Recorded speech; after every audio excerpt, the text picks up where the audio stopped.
Behold,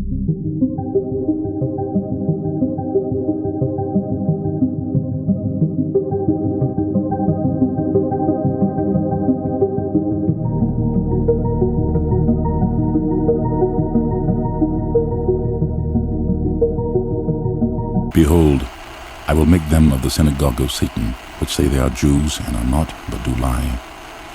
Behold, I will make them to come and worship before my feet, and know that I have loved thee.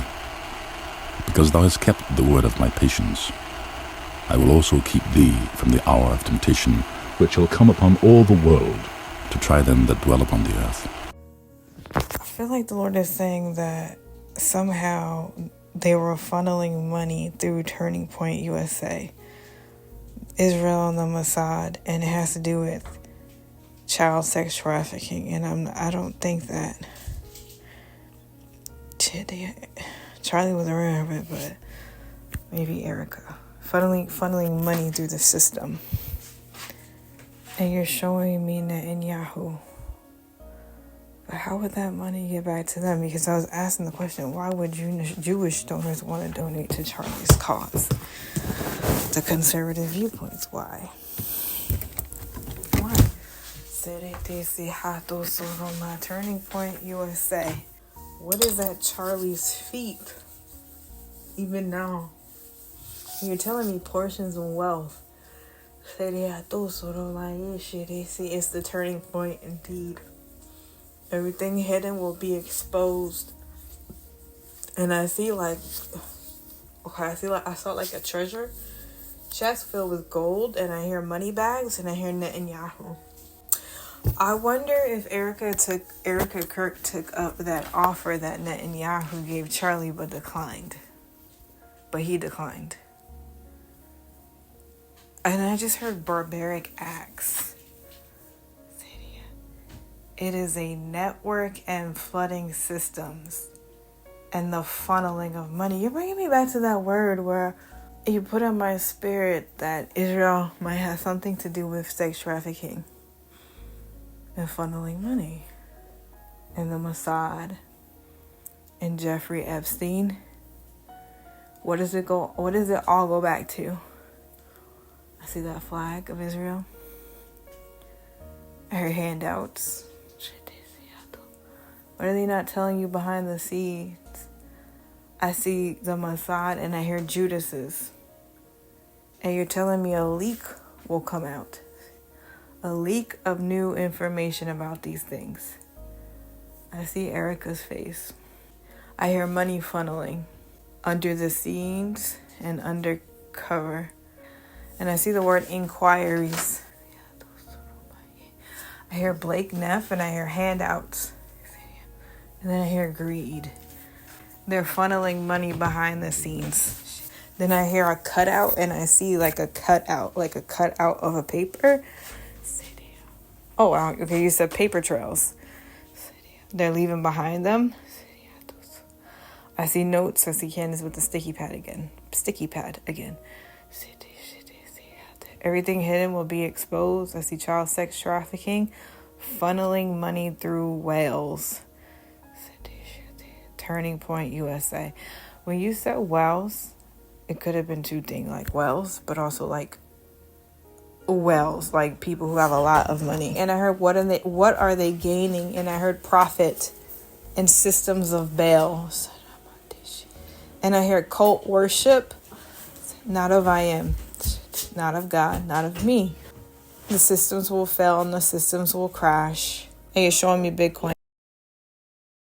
Are you saying they wanted to control the Christian narrative? Oh my goodness, they wanted to control the Christian narrative. Wow, that's why they were donating money to Charlie. And I hear the Mossad. How do you say that? Kabbalah systems? Sharia will come crashing down and the serpent will be revealed. And you're showing me Leviathan again, the abyss, the portals, the triangle, the Bermuda Triangle, and the flag of Israel. And you're saying, who are my chosen ones? And you're showing me the synagogue of Satan. You're saying that is not my people. You said they pretend to be Jews, but they are not. And you said again, systems will come crashing down. The story is written and I'm showing you. Hard work pays off. Keep diving deep into the mysteries I am showing you more. The Kabbalah system is in everything. I see music and I see food. I see entertainment and I hear games. I even see... Whoa, okay. I even see game boards like Monopoly. Who made Monopoly? Something Brothers? The Something Brothers or something? Let me see. Say who made the game Monopoly? Monopoly was created by Elizabeth Maggie Phillips. Oh, the Parker Brothers. Okay, the Parker Brothers. Look further into the matter. Entertainment, gaming systems. City Kabbalah systems. Why are you showing me the figure on the Monopoly? The guy. Who is the guy on Monopoly? The man on the Monopoly game with the hat is called Rich Uncle Pennybags. There's a common myth that he wears a monocle, but in most official Monopoly artwork, he does not. Oh, like a thing over the eye. That covers the eye, like a lens. Wow. Sete hatu, so there's more, and I'm showing you. Oh, the all-seeing eye. Oh, the banking system. The banking system. Shete see buying houses. Suromaye. You want me to look into the Hasbro Brothers? Okay. CTC, yes. Monopoly is a popular game. It's one of the most popular games. Seriato Suromate and the Hasbro Brothers. And conglomerates. And he's saying, what do they work out of? Israel. And a chain and networking. Seriato Suromaye Shirite. Then you say there's more to the puzzle. You have a part. Sete, Shirete, Sehato, Soromaye, the Hasbro Brothers. Okay, let me look up the Hasbro Brothers. So I felt led to look up the Hasbro Brothers and see if they were Jewish. And wow, look at this. They are Jewish. What a coincidence. And look at these videos that I found about the Hasbro Brothers. Monopoly, a game that has captivated generations in spite of its ruthless gameplay. The true purpose of Monopoly's creation has largely been forgotten, along with its original creator. Today, we're going to uncover the real story of Monopoly and a powerful message that still resonates today. The origins of Monopoly, as it was told for decades, takes us back to the 1930s, the height of the Great Depression. The hero of our story is Charles Darrow, an unemployed salesman struggling to make ends meet. One night, he was struck by inspiration and developed an idea for a board game based on buying and selling properties, what he would call Monopoly. He began selling the game at a department store in Philadelphia. It became something of a local hit, which led to interest from the game's publisher, Parker Brothers. They purchased the rights from Darrow, making him the first millionaire game designer. A true rags to riches story, but that's not the whole story. Elizabeth Maggie, known to her friends as Lizzie, was unlike most women at the turn of the 20th century. She supported herself, working as a stenographer and a secretary over the years, and wasn't married until the age of 44. She liked to spend her free time writing poetry, performing in live comedy shows, and fiddling with an idea for a board game. Elizabeth, as most Americans did in the early 1900s, lived under the thumb of powerful monopolists like J.P. Morgan, Andrew Carnegie, and John D. Rockefeller. Rockefeller is perhaps the most famous of the bunch and is synonymous with the word monopoly. He founded the Standard Oil Company in Ohio in 1870. To his credit, he was a master of operations. Through various innovations in only a few short years, he was able to reduce the price of oil products by almost 80%, making them widely available to even the average American. But Rockefeller didn't fight fair. His goal was to consolidate and organize oil and railroad interests into a cartel under Standard Oil. In just a few short months of the founding of Standard Oil, he he had purchased 22 of his 26 competitors in Cleveland, what later became known as the Cleveland Massacre. This was, of course, just the beginning. This playbook ran its course all over the country, with Standard Oil eventually coming to dominate the entire industry. At its peak, Rockefeller's empire was responsible for refining 90% of global oil. Rockefeller's business practices didn't go unnoticed by the press or the general public. His ruthlessness, among others, gave steam to the antitrust movement in the late 1880s. The Sherman Antitrust Act quickly followed in 1890, effectively making monopolies illegal. But the fight was far from over, and this was the political climate Elizabeth Magie was steeped in. Her father, James Magie, was the owner of the Macomb Journal, an Illinois-based newspaper in the 1860s. He was an outspoken advocate of Abraham Lincoln and even traveled with him around Illinois as he held public debates with his political rivals. James Magie was deeply disappointed in the politics and rising inequality of the time period. He was inspired to write his book. The philosophy of the book was heavily inspired by the economist Henry George. George believed that the poor and working class suffered because the economic system was specifically designed to enrich wealthy landowners. Without a doubt, her father's politics rubbed off on Elizabeth. Henry George's progressive economic philosophy and the injustices she witnessed around her were clear inspiration for her board game about buying and selling properties. She would patent it in 1904 under the name The Landlord's Game. Her hope was to teach people about the inevitable outcome of the economic system at the time. In Elizabeth's own words from the original rules, the landlord's game is based on present prevailing business methods. This the players can prove for themselves. And they can also prove what must be the logical outcome of such a system, that the land monopolist has absolute control of the situation. But she also designed the game with an optional single tax rule. This rule would see part of the rents paid to landowners entering into the public treasury. When enough money was in the treasury, it would be spent to turn certain spaces into public utilities, universities, and more. Any future player landing on those spaces weren't required to pay rent. There were still winners and losers, but at the end of the game, in Maggie's words, prosperity was achieved. But of course, this optional tax rule is not present in the monopoly we know today. When Charles Darrow stumbled upon the game at a dinner party in the 1930s, he liked it so much that he renamed it Monopoly and started selling it as his own. He even sold the rights, which again weren't his to sell, to Parker Brothers in 1935. It was an instant hit, and Parker Brothers could not keep up with the demand. Word got back to Elizabeth that a game identical to hers was making its way onto store shelves across the country.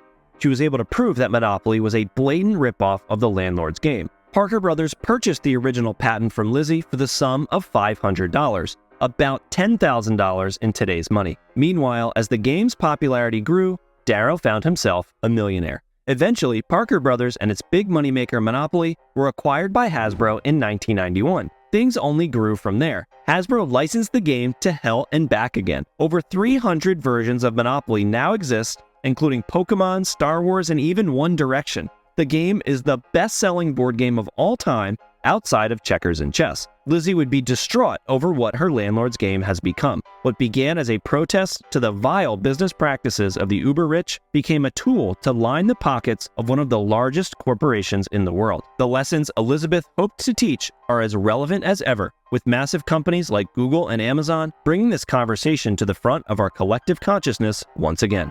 It's always deeper than what the eyes can see. Let's dive in deep to the dark history of Monopoly. Segue within. The first two properties, Baltic and Mediterranean, was black areas of poverty. Flawed, ironically, the cheapest properties on the board. All of this is factual. Now let's go to the light blue properties like Oriental Avenue. These is modest houses. Many that moved to this section was the lower middle class Jews. It hit deep honestly. Now rotate to the yellow and green properties.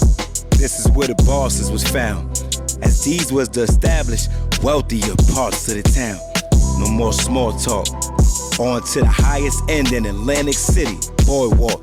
I'm telling you, this is where immigrants came to flaunt their success in America. And what they would all floss was a black man pushing them down the boardwalk. Yeah, I tell you, that's why when I play Monopoly, I flip the board. What else do you have to tell me, Lord?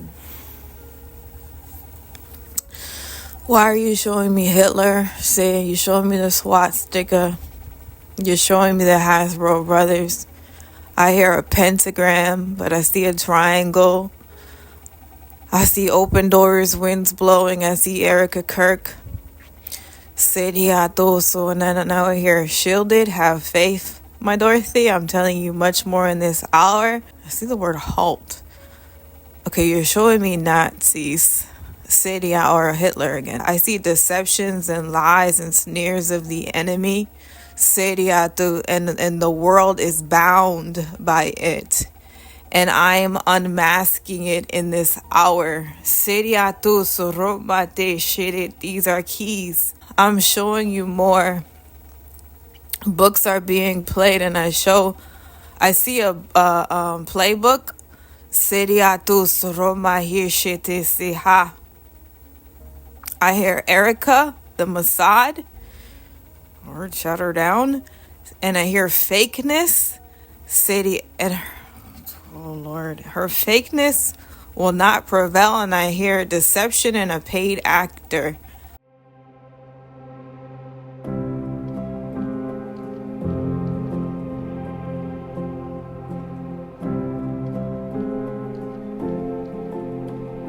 They say that themselves publicly.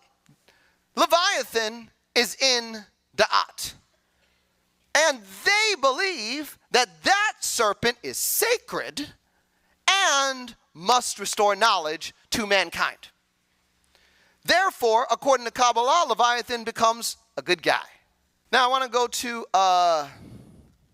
slide 3, because I'm going to show you something. It's going to make you mad.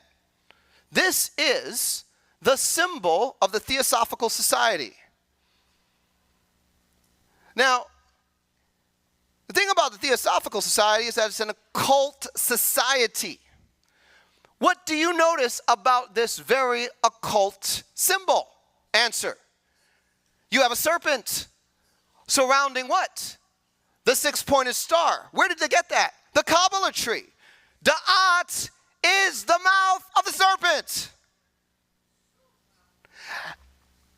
And the six-pointed star is at the center with the Ankh in the middle. And they have a swastika in Da'at. Did you know? Did you know? World War II and the agenda of the Nazi Party was to graduate the world into a timeline where the New World Order would eventually manifest. But there was a knowledge bearer behind it. Why are you showing me Hitler? Saying you're showing me the swastika. You're showing me the Hasbro Brothers. I hear a pentagram, but I see a triangle. I see the word halt. Okay, you're showing me Nazis. Syria or Hitler again. I see deceptions and lies and sneers of the enemy. Syria and the world is bound by it. And I am unmasking it in this hour. Syria tu sorobate shirit. These are keys. Oh, come on. This is what you call hidden in plain sight. Because I could show you this all day long, and someone's going to be like, but isn't that the Star of David? There must be something redemptive about what's happening here. I mean, God must be in this. God, I'm sure he is. Let's just keep saying he is. Like, okay, all right, hold on. Maybe I'm wrong. Maybe God is in this. Maybe Jesus is right in the middle. The heart of justice inside of that star, right there. Maybe I got it wrong, and it's really supposed to be an ankh, not a cross. You know, I don't know. Let's explore all the possibilities.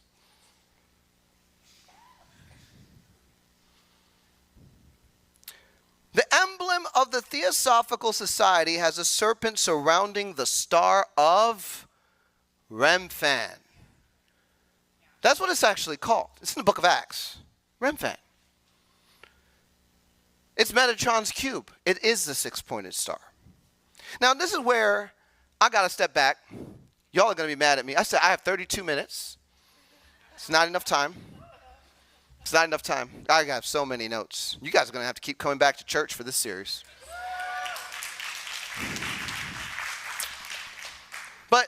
But now we're going to talk about something called the kosher serpent doctrine.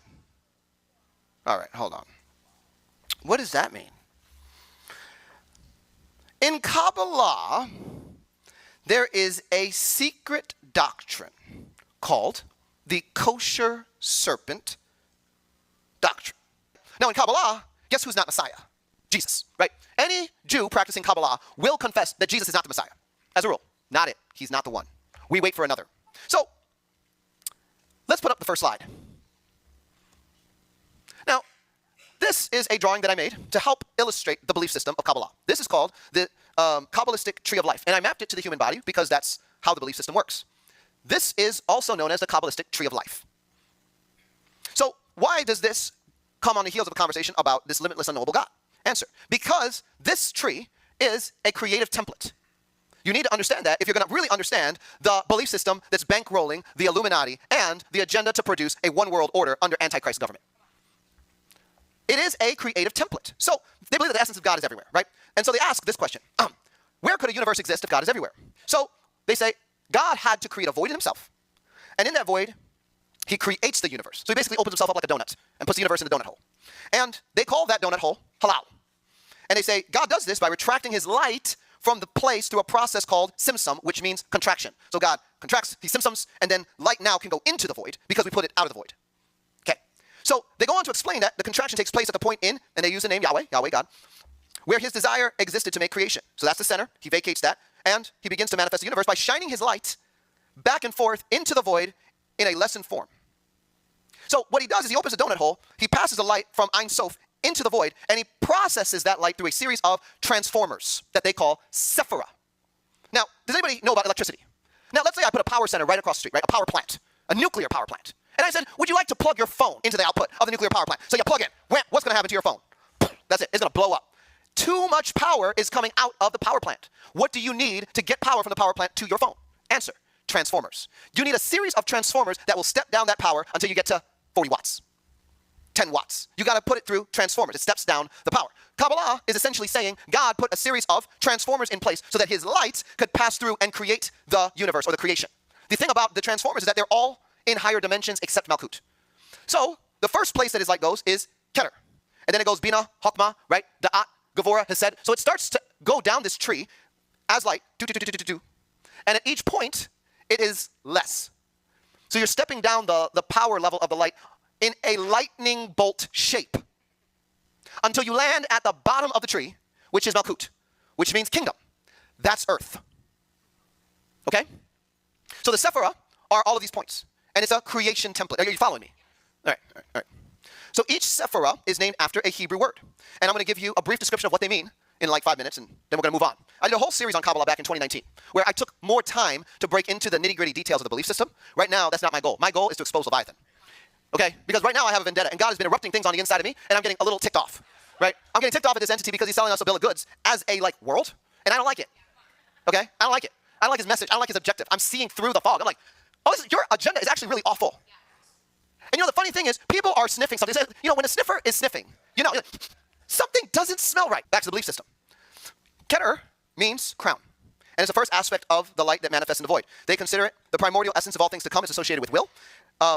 Being that from nothingness, the first aspect of God that enters is will to create and reveal himself in creation. For this reason, they also call Keter I, as in the first part of I am, the name of God that he reveals to Moses. So it's a little bit of a convoluted way of addressing. But remember, Kabbalah is meant to be an interpretive model for the Bible that is established by non-biblical texts with an ulterior agenda. So we're going to take a lot of Bible concepts, redefine them, and Keter becomes the first sephirot into which light passes. It's like the highest realm. They also call it Adam Kadmon, which is another concept I'm not going to break open here. But the light passes from Keter, and at Chokmah, or wisdom, I becomes cognizant and self-aware, and becomes I am. That's how they explain it. It's the first of the male sephirot, as it is found on the right side of the tree, which is the side of the tree associated with mercy. So it passes from Keter to Chokmah, then it goes to Bina. Bina is understanding. So it receives the light from Chokmah as intuitive insight, which she dwells on like a mother who receives seed from a father. That's the teaching. So the mother incubates the child in her womb until the time of birth arrives. Chokmah is the first, Bina is the first female sephirot, as Chokmah is the first male sephirot, and Bina is the highest sephirot on a pillar known as severity. So what you don't see on this picture is Chokmah and Hesed and Netzach all sit on a side with the pillar called mercy. On the other side, it's severity. Bina is the highest sephirot, and then you have established what they call the supernal triad. Da'at is a hidden sephirot. So in some teaching, they say there's 10, but then Da'at shows up. And it's like, what is that? That's the secret 11th point. They call the Da'at the abyss. They call the Da'at the abyss. So the abyss is what you have to cross in this belief system to enter the supernal triad, which is the highest spirituality associated with Kabbalah. And what they do is they ascend into these worlds, right? They ascend into it through different kinds of astral projection, which they call Merkabah mysticism. So they're doing counterfeit ascension protocols to try to break into these realms. But to go into the supernal triad realms and meet with those councils and entities associated, you got to cross the abyss. Anybody in here ever crossed the abyss? Okay, we deliver them at Brad Ministries. We have prayers for that. Most of the people that had to cross the abyss of Da'at were programmed through a process to get there. They didn't even do it of an act of their own will. Like a lot of people that have been programmed by Illuminati rituals and evil people have been pushed through this tree and forced to cross the abyss in ritual, and it was done against their will. Now, once you get out of the supernal triad, you continue this pattern of creation as the light goes through these transformers, but you enter a realm called Metatron's cube. Metatron's cube is those 6 points around Tiferet, which is the 7th, and it is basically a hexagon. I want to stop right here because I want you guys to see something. This word that I'm about to play, the Lord gave me the word on December 11th. So you see that there. Bride Ministries, Mr. Duval, gave this teaching on the 14th. This teaching popped up in my timeline and I knew I had to watch it, but I got distracted by something else. And then someone emailed it to me. So I'm like, okay, I have to watch it. And they emailed it to me after hearing this word and said, this is exactly what you were talking about. So I'm going to play this word for you guys. Pay attention to what the Lord is saying. He's talking about the Bermuda Triangle. He's talking about portals. He's talking about the abyss. And he's talking about the flag of Israel and Jewish mysticism behind that pentagram on the flag of Israel. And the Lord called it a pentagram. I see Bermuda Triangle. I see the scrolls. I wonder if Jeffrey Epstein has something to do in the Bermuda Triangle.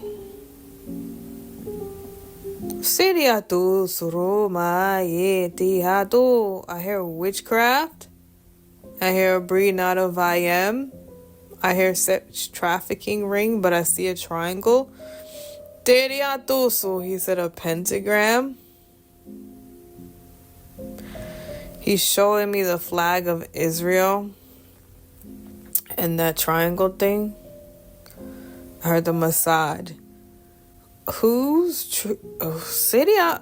Jewish tradition is it? Seti Haya. Is that a pentagram on the flag, Lord? What is it? Hexagram. What is it? Seti. I feel like you're saying it's not of I am. I hear Jewish traditions mingled with me. Okay, I just heard Jewish traditions and mysticism. Now I hear the word ink. You're saying the mysteries of I am. Lord, do you want to make this make sense? Because it's not making sense right now. Jewish mysticism. And you're showing me the pentagram or the symbol of the flag of Israel. What am I telling you, my Dorothy? See Jeffrey Epstein, the Mossad. I see the flag and I see the symbol on the flag. Are you telling me that symbol is from the Mossad, Lord? What are you saying? Sete hatu surumate. I hear a dark past. Sete haya.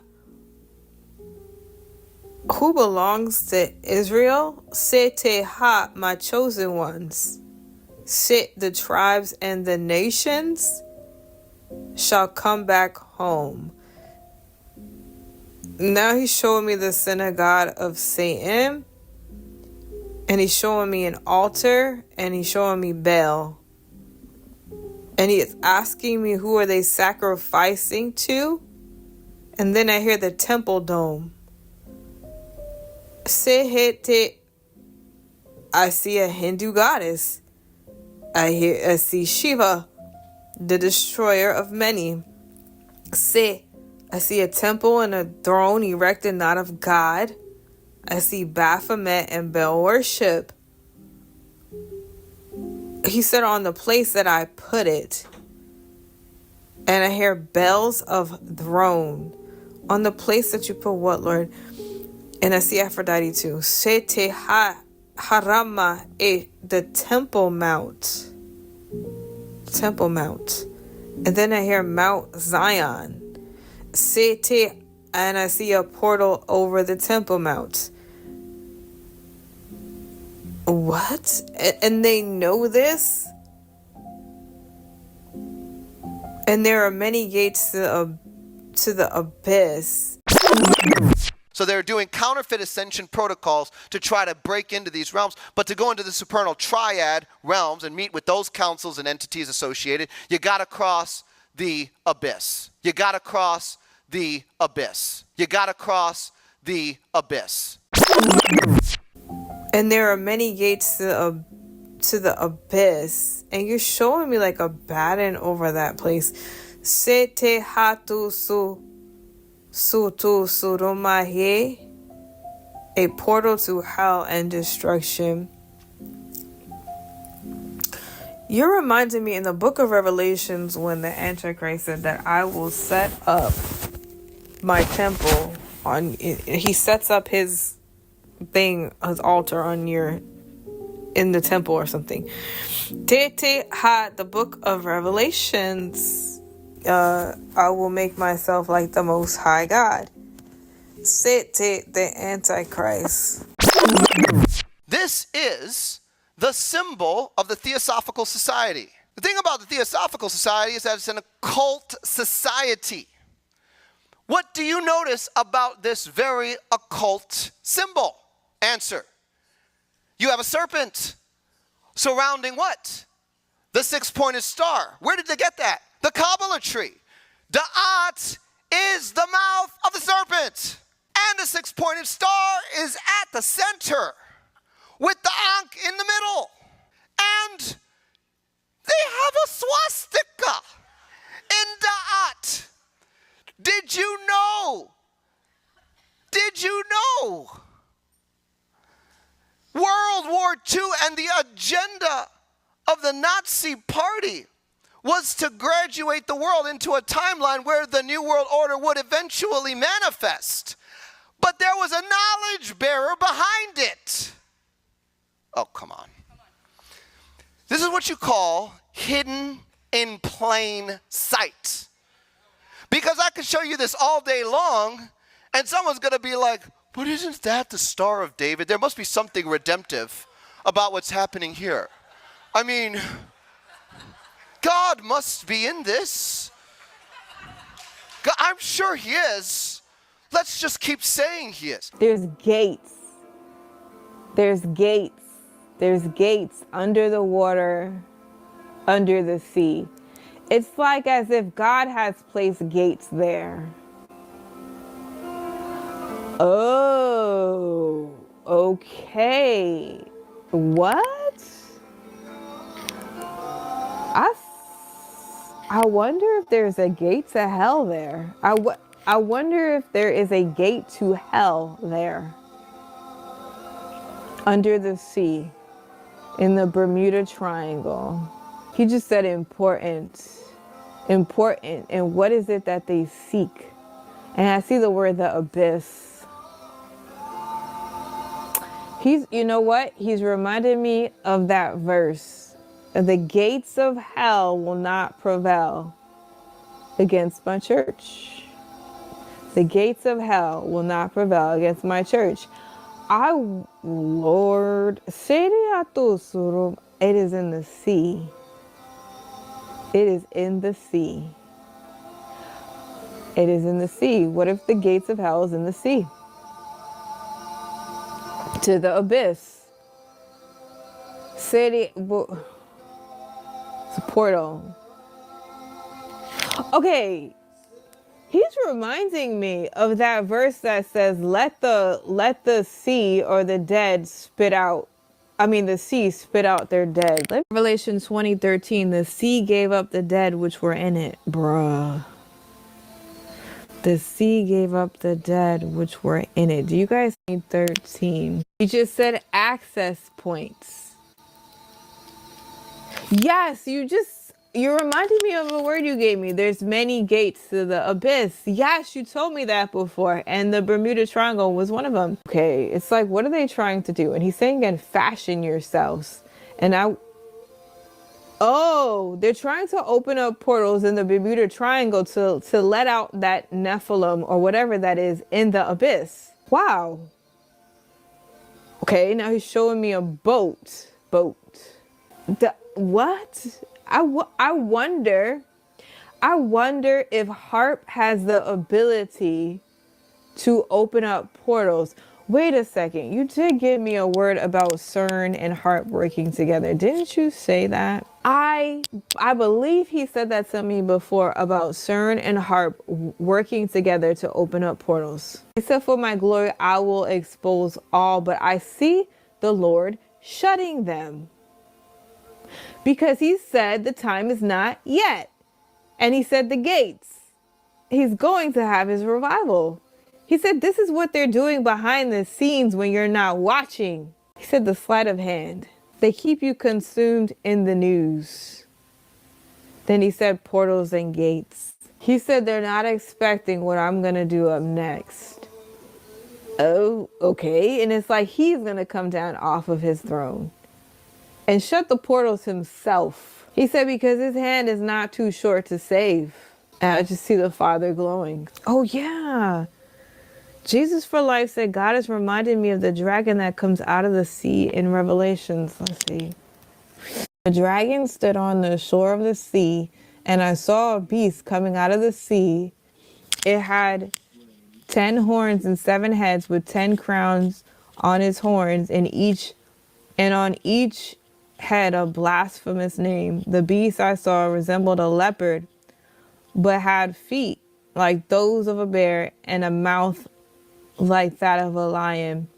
The dragon gave the beast his power and his throne and great authority. Wow. You know, he just said, look more into this matter. And he said, many mysteries and I am, but the fatal wound has been healed. So this has to do with the beast and the Antichrist. They're getting this power from this serpent or this dragon in the water. They say that themselves publicly. Leviathan is in the At. And they believe that that serpent is sacred and must restore knowledge to mankind. In the sea. So the thing about God's word is it could mean more than one thing. So you can take it metaphorically. It could be metaphorically, right? But then it could also be literal. Worship the beast and ask who is like the beast, who's giving. It's a spirit that's giving the beast power. So they're worshiping the spirit. And that's what people do today with like Baal.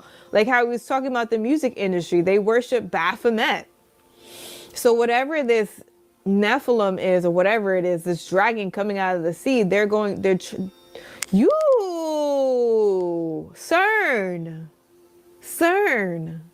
CERN.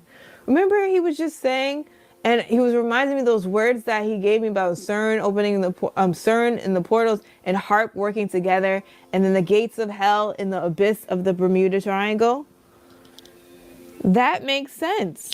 Oh my goodness, thank you, Lord. He said again, the gates of hell will not prevail against my people. That's what they're trying to do. They're trying to open up that gate to hell. And he's breaking up again that city of Atlantis in the sea.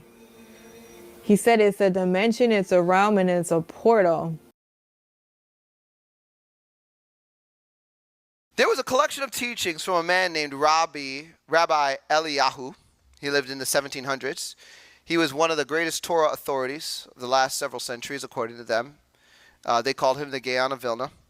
And His teachings were articulated by another rabbi who was a relative, and they put those collection of teachings into a work they call the Kol HaTor, which is the call of the turtle dove. It's a piece of literature known as Kabbalistic eschatology, essentially. And here's a few quotes out of that Kabbalistic eschatology. The independence of Mashiach ben Yosef is related to three categories. The Mashiach ben Yosef from above is Metatron. They tell you all this information, just straight up. The minister of the interior, as is known, Yosef is Metatron. The entity called Metatron has several goals. All right? Several goals. According to their literature, let me give you those goals. This is where the bomb drops. According to the Gaon, all the work involved in gathering in the exiles, building Jerusalem, and broadening the settlement of the land of Israel so that the Shekinah will return to it. All the principles of the work and all the major and minor details are connected to the mission and role of the first Mashiach, Mashiach ben Yosef, Metatron Leviathan.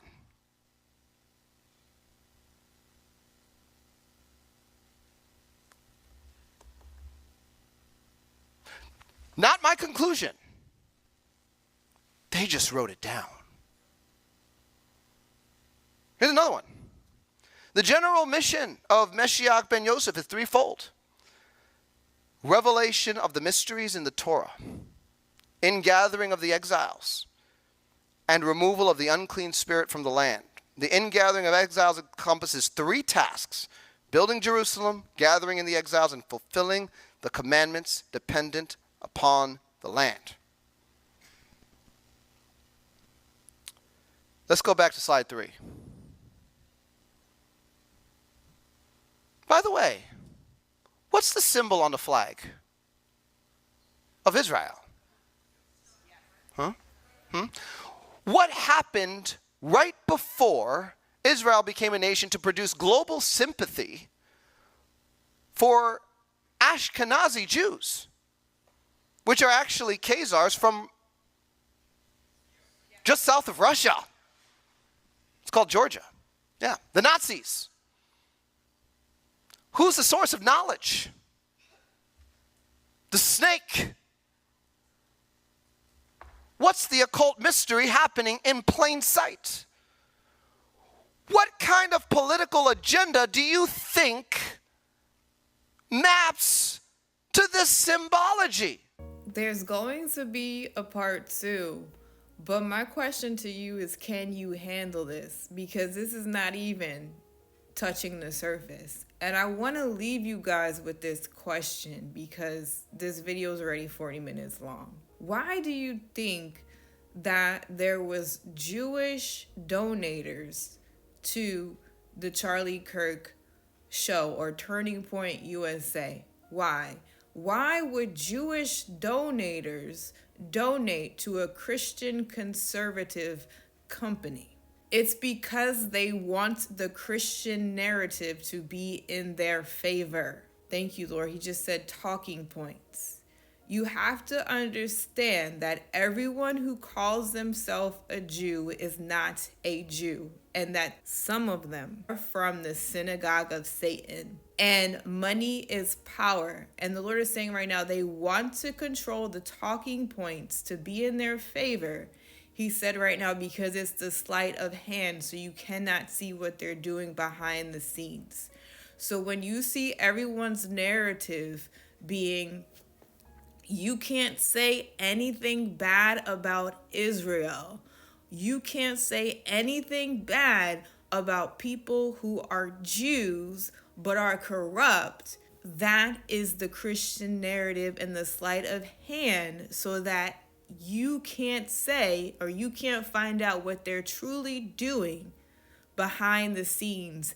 And that is the biggest deception of them all. The synagogue of Satan. If you were the enemy, if you were Leviathan, wouldn't you twist God's words? right? Wouldn't you twist God's word so that you can't see past the veil? Wouldn't you hide behind the concept of God's chosen people? And the Lord is saying right now, that is a snare. I see a veil being put over people's eyes so that they cannot see the truth behind the word he just said. I also want to show you guys this, because this is all going somewhere, guys. What if the persecutions of the Christians also had to do with the synagogue of Satan, so that they cannot say what is right and what is wrong, because we must stand with Israel? But who is Israel? What is the next censorship going to be? And he just said it's all a facade. Let me show you guys this video. Two things are happening right now around the world, and I hope you're paying attention. On the one hand, they are ushering in a new era of censorship, and two, they are manufacturing consent for war against Iran once again. Both of these things are happening in real time as we speak. First, on the censorship piece. They're actively ushering in a really big, massive era of censorship around anti-Semitism. You'll be tagged, you'll be blocked, you'll be deplatformed, you'll be demonetized if you haven't already been those things. If you are critical of Israel or question the power structure of the Israel lobby or those in power specifically. And you're seeing it already in the mainstream media over the past 24 hours, all sorts of articles. Of course, this is over the summer, but they're just piling up right now. Deadly attack on Bondi Beach follows rise in anti-Semitic incidents in Australia. The entire mainstream media, of course, is in lockstep, and the media infrastructure, of course, is fully in on this. Watch. The brutal terror attack on the Jewish community putting new pressure on Democrats here at home to confront the tide of rising anti-Semitism in their ranks, like those college students who chanted "From the river to the sea." Democrat Senator John Fetterman with this message for his party. Just call it what it is. Anti-Semitism is a worldwide scourge, and it's constantly demonstrated to be deadly. Mm-hmm. Wait. It's deadly. The words are deadly. And I was going to say, when Netanyahu says "from the river to the sea," it's not bad, right? Isn't it? He says that all the time. He's allowed to. He's allowed to say it. Didn't you get the rule book? And he's also allowed to say that they control the media. He can say that too. We can't say it. So across the board, the media are pushing this argument that anti-Semitism is on the rise. Of course, what they're not telling you is exactly how they're measuring this. I'm pretty sure you're supposed to self-report. Everybody's self-reporting. If they say something anti-Semitic, they have to call a hotline and say, well, we have shown you before, once the Trump administration started to go after universities and fine them for rising anti-Semitism, we showed you the ADL, the Anti-Defamation League's report, showing that the most common instance of anti-Semitism on college campuses is Jewish students, this is a quote, hearing problematic comments about Israel. So Jewish students are reporting on campus that they are experiencing anti-Semitism because they have heard problematic comments about Israel. That is what they are reporting is the most common form of anti-Semitism and how they are measuring increased anti-Semitism. So they're measuring this. I don't exactly know how they're doing this. But they, of course, what they're failing to also mention is that they've changed the definition of anti-Semitism. So the new definition of anti-Semitism includes, yes, criticism of Israel. So, of course, under that new definition, anti-Semitism is surging. Imagine that. Imagine being married and your spouse says, "Hey, you forgot our anniversary." And you say, "No, I didn't. I know it's next week. It's, October 20th. And then she says, "Actually, we changed the definition of anniversary. Now it's the entire month of October."